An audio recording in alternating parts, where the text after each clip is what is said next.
Alright, so hopefully you practiced and you were able to go through and render some sort of solution to this example.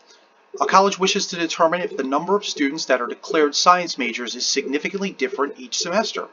Below are the number of declared science majors in 6 randomly selected semesters. Is there significant evidence to suggest that the number of declared science majors is significantly different each semester? We're going to test at the 1% significance level. All right, so null hypothesis, we assume that it doesn't matter what the semester is, we have approximately the same number of students each semester as science majors. All right, so we're going to say for the null hypothesis, there is no significant difference in the proportion of declared science majors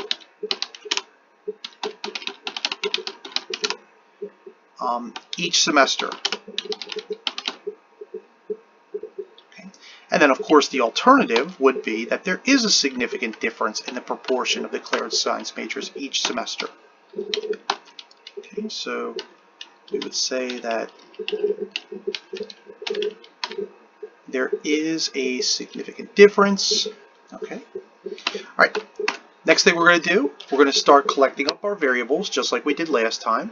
Now n, unfortunately, is not given to us immediately. So to get n, what we're going to have to do is we're just going to take the sum of the observations. Okay, so that's going to be 150 plus 175 plus 190 plus 160 plus 178 plus 147, and we end up with exactly 1,000. It's a great number, because that way when we go to do some of the computations it makes it easy. K is going to be equal to 6 because there are indeed 6 semesters, which makes it nice and easy. Alpha, 1%, and then finally the critical value, chi-square critical, is going to have 5 degrees of freedom and 1% significance. So we're going to go look that up on our table, to go up just a little bit to find that. So we have 1% significance and 5, and that's going to end up with this 15.086. So that's going to be 15.086. Okay. And we just draw the distribution as we have before.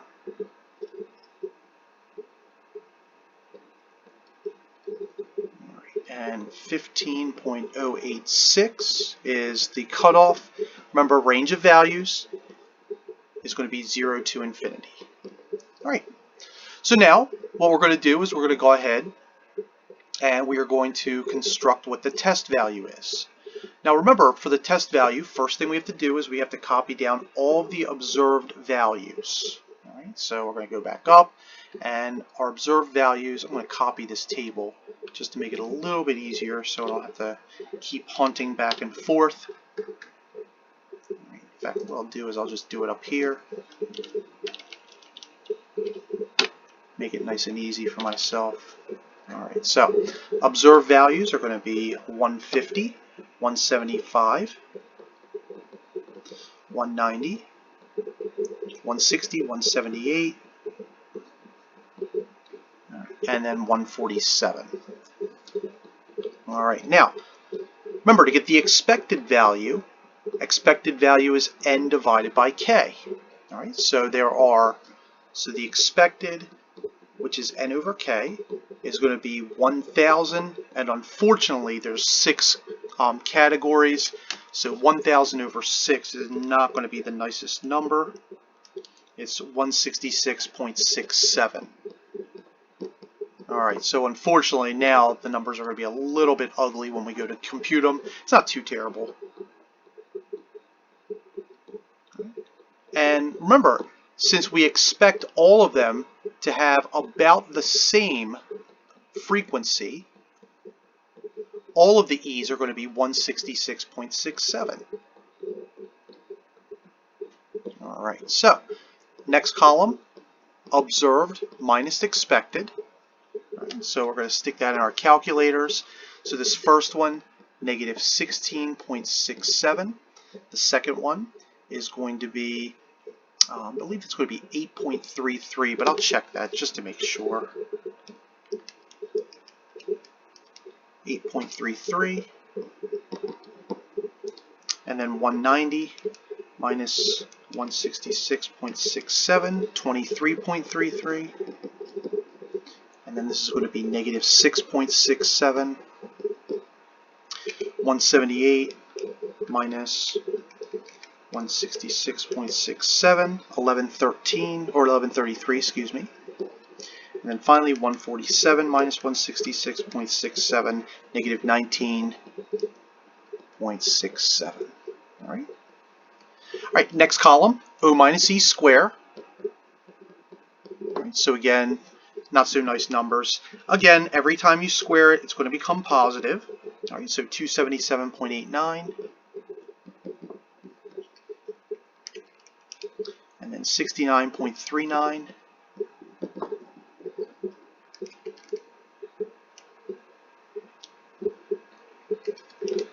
$544.29.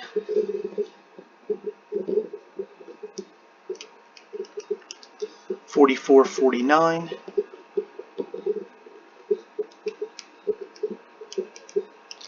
And 177.69. And then finally 1967 squared is 386.91.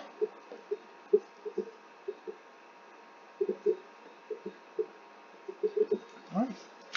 Last column, we're going to take O minus E squared, we're going to divide it by E. So this is our last column, O minus E squared divided by E. Right. And I'm just going to write the first one out. After that, you guys can go through and do the computations. Okay, and you can see the pattern. So 277.89, we're going to divide that by the first E, and all of the E's are the same, actually 166.67. All right, so we're going to compute that.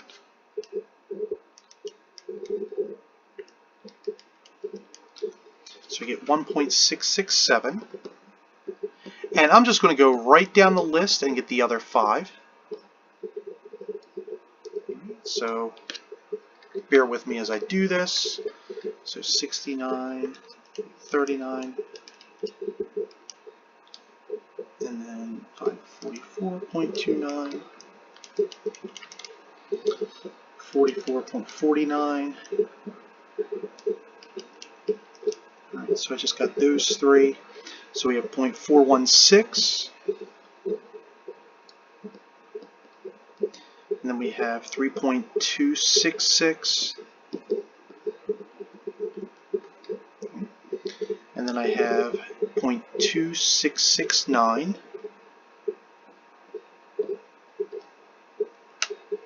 Okay, or 269.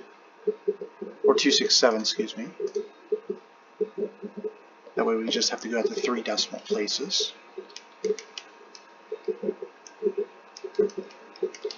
And then 1.066, and then 386.91 divided by 166.67, 2.321.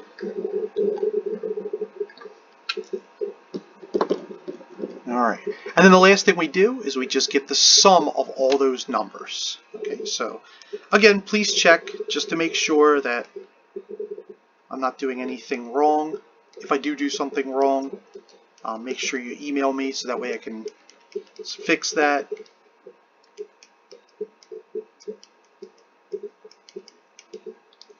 All right, and I wind up with 9.003 as our chi-square statistic. Right? I think that's going to fall in our fail to reject region. So we go back up. And finally, I think this might be the first chi-square we've done where we get a fail to reject, or at least the second one at most. So 9.003 is our chi-square statistic. Clearly that falls in the fail to reject region, and we can say that there is not evidence to suggest that there's a significant difference. Okay, so we'll type out the solution at the end here. So we are going to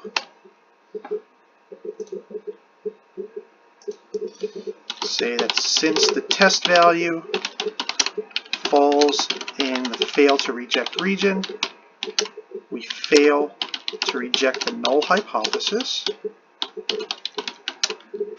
Hence, there is evidence to suggest, or there is no evidence